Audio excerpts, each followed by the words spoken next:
Today's podcast is brought to you by a company who we have been using for years and takes up significant shelf space inside of our own kitchen. Biosteel Sports Nutrition. It was a product created out of necessity 8 years ago and is trusted by athletes like Connor McDavid, Tyler Seguin, Brooke Henderson, Rosie MacLennan, and Andrew Wiggins. They're really a leader in sports drinks for everyone from professional athletes to everyday champions. Understand something, guys. Nothing worth ever having in this world comes easy. Do what these champions doing if you're going to be a champion. You control your outcome. Who am I? I'm a champion. Welcome back to a brand new Biosteel breakdown. As always, I'm your host, Adrian, with my co-host, Sylvie. I just recently started doing this like snap and point thing. I don't know if it's cool or not. I don't think it is. But anyway, we're back with part 2 of our nutrition sleep stress series, let's call it, because they're so interchangeably. No, that's not the right word. Intertwined. Inextricably linked. All of the big words right now. All of the big words. Sleep and stress are partners in our body that go hand in hand at all times. And so I don't think you can talk about one without talking about the other. And in part 1, we talked about how nutrition affects sleep. And now we're going to look at how nutrition affects stress. Right? Yes. Yes. Got it. So I think first and foremost, what is stress? Because there's some confusion about stress and whether it's good or bad or... Yeah, so we can't live without stress. So it is essentially just our body's reaction to any change that requires a response or an adjustment to our physical state. That's like the most basic definition of it. And we can often look at it as bad, but with the example of exercise, it obviously can be really good. That's a way of stressing our bodies where we get these positive adaptations, and those physical adaptations we need to stress our bodies in order to get so. It's the same thing with our minds. In order to, learn something new, we have to stress our minds in a certain way and go through adversity with that in order to grow. So stress is not always a bad thing. In relation to nutrition and fitness. So when it comes to fitness, it can really affect our results because it essentially slows our recovery state. If we're in a chronic, highly stressed state all the time, it can slow our recovery and then also lead to, overtraining, lack of motivation. And then it can also increase injury risk as well if your body's constantly in a state of stress. And one of the reasons is because when we're stressed, it keeps our cells from actually absorbing the nutrients that we need in order for our body to function normally. And it also can keep our cells dehydrated as well. So essentially, like we're taking in a diet, we're not necessarily getting all the benefits from it. So stress can rob us in a lot of ways, again, if it's that chronic stress, which can lead to a lot of issues. So that's like heightened stress all the time, That distress. Yes, right? Exactly. So not, being in a calm state ever, just always in that sort of fight or flight situation throughout the day, whether it's like work meetings, deadlines, even too much physical stress. So too much exercise can cause these types of reactions as well, and a buildup. I think that this city, maybe all major cities, but I think Toronto in particular is always pushing the envelope in terms of how much stress our body can tolerate at all times. Like we feel like we always need to go. And if there's time to take a step back, we almost feel guilty and then throw ourselves into another project at a lot of times. Yeah, absolutely. And we can only do that for so long, right? Like we can only sprint for so long before we can die off, right? So that's similar to how we are with our minds and kind of pushing our bodies and minds so far to the point where it just says, okay, this is enough, right? So, Exactly. And that's when it can compromise our health in a lot of different ways. So our cells, when they're in a stress state, can essentially crave more because, again, they're lacking nutrients that they need. And then one of the major factors is the hormone cortisol. So we've heard of it as a bad thing. It can also be a good thing. In a lot of physical adaptations, we need cortisol response to help with muscle gain.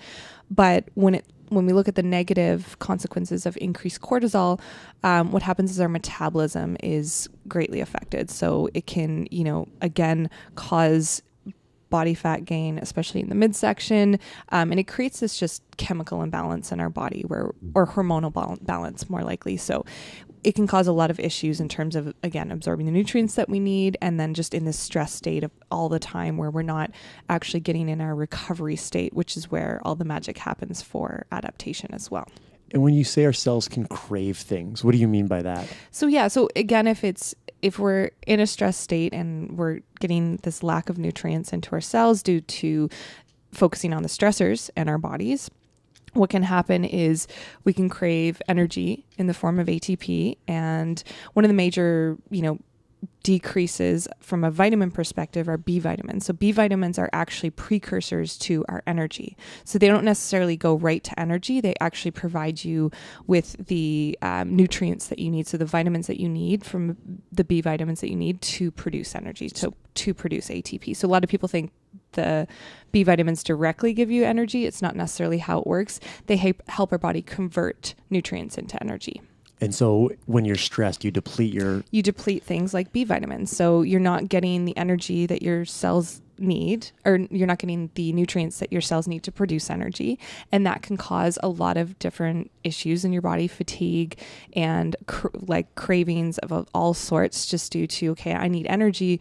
Where am I going to get quick energy? Carbohydrates, sugar, caffeine, these type of things. And now you don't have B vitamins in order to convert that into energy. So as a result, you're just taking in those substances and having no ability to process them. Is that correct? Exactly. So so it can cause a lot of, issues in this cycle of cravings, stress. I'm going to have this, and I won't get into the whole, mind aspect, but it's a behavioral, aspect as well. When we crave things, we think, okay, I need sugar, I need wine when we're in stress states, but it's actually the opposite of what your body actually needs from a nutrient perspective. So that being said, what your body does need to combat stress, to decrease the negative effects of stress, I should say, are B vitamins. So foods that are high in B vitamins, eggs are one of my favorites. They're high in choline, which can help our brains in a lot of different ways. Things like grass-fed beef, wild-caught salmon, green leafy vegetables are one of the top sources of B vitamins as well.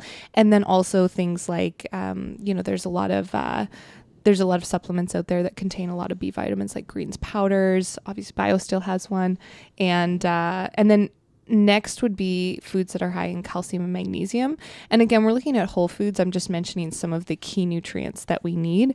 But calcium and magnesium foods are high in electrolytes, so that'll help with relaxing our system. So high magnesium foods, I'll start with that. We talked about this a bit with the sleep patterns, but high magnesium foods are the dark leafy greens, cruciferous vegetables, beans, legumes, raw chocolate, so like a raw cacao, or 70% plus chocolate can help, ones that aren't very sugary, and avocados, nuts and seeds.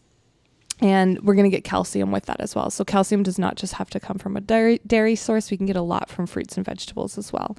High protein foods can also help with combating our stress because they help with neurotransmitter function. So the amino acids that when we take in food that our body breaks down into can help with our neurotransmitters. So essentially keeping our minds sharp throughout the day and not depleting function that way. And then healthy fats, omega-3s, again, are sort of so important for cognitive function, but also when it comes to recovery and decreasing stress. So they help with anti-inflammation, so in all areas of our body. So a lot of the time we can get caught up in our heads. Omega-3s will help us with that in a lot of ways. And I know that these are obviously, you name substances, especially in the beginning, looking at V vitamins, calcium, magnesium. These are things that could be supplemented, but ideally you should be getting them from food. Yes. So when we look at the whole, I was going to say, I always want you to look at whole foods as opposed to like breaking it down. Like we don't eat vitamins and minerals, we eat food. So the vitamins and minerals are in these foods and they can help us in all these different ways. But what's so awesome about vitamins and minerals, especially B vitamins, and why you see them in a supplement form as a complex, is that they all work together to function properly. So we need different cofactors from these vitamins and minerals that we're taking in that all work together, right? So when we take in like whole foods, for example, like eggs, we're getting benefits of omega-3s, we're getting benefits of B vitamins, we're getting benefits of protein, and then also, obviously other sources of healthy fats. So the whole egg in general is what's giving us that boost in, helping us to sleep and decrease stress. It's not just the one factor. Now, supplements are a factor with some people to help decreasing stress. And some of the big ones are, again, extra added protein, electrolytes throughout the day. So like a high performance sports mix, similar to what Biosteel has, adaptogens as well. So things like ashwagandha, holy basil are great. And again, this is just supplementing a really good diet already if you need an extra boost. And then magnesium is one of the top ones that I think most people in North America, I forget what the stats are, but most people in North America, if there's one mineral that we're deficient in, it's magnesium. And it's probably one of the most important ones that we need in terms of helping to combat stress.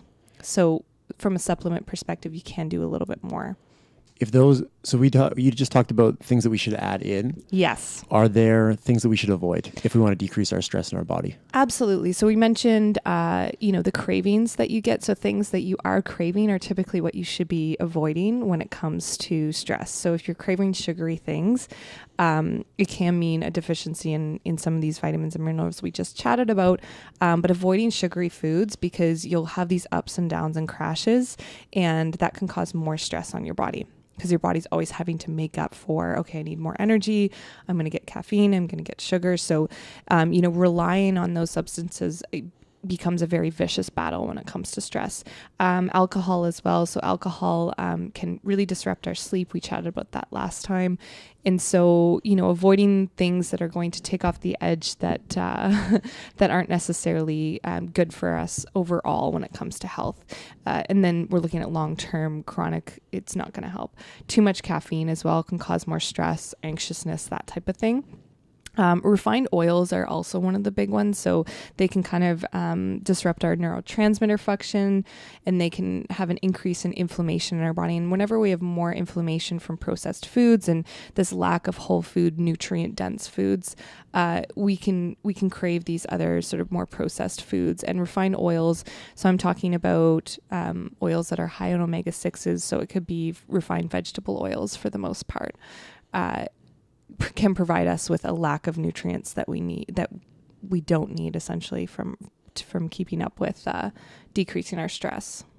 Awesome. I like it. And I think it's easy. It makes a lot of sense, even if you don't really understand the mechanism behind it. Cutting out alcohol, sugar, too much caffeine, and poor oils makes a lot of sense. Yeah, I think those are the big ones that we keep seeing, from an everyday diet for the majority of people dealing with stress. Those are sort of the go-tos. Awesome. Anything else? That's it. Oh, and then obviously some lifestyle factors, which we've mentioned before. So, deep breathing, meditation, getting quality sleep. Those are all big factors as well. Awesome. Guys, that's part 2 of our nutrition on stress and sleep series. We hope that you enjoyed both part 1 and 2. In the event that you haven't seen part 1, you can just go back. Actually, maybe click the little button down on the bottom screen. Can we make that happen somehow, tech guy? And click on it. You can go back and watch part 1. As always, thank you to Biosteel for sponsoring our weekly segment on Fridays, our Biosteel breakdowns. If you want to go on the website and pick up some of their products, you can use the code word Champ Lifestyle, capital C, capital L. And based on what we chatted today, the high performance sports mix can help with our electrolyte balance. And then also the greens powder can help get a lot of B vitamins. Awesome. That's it, guys. Check back next week. Brand new episode.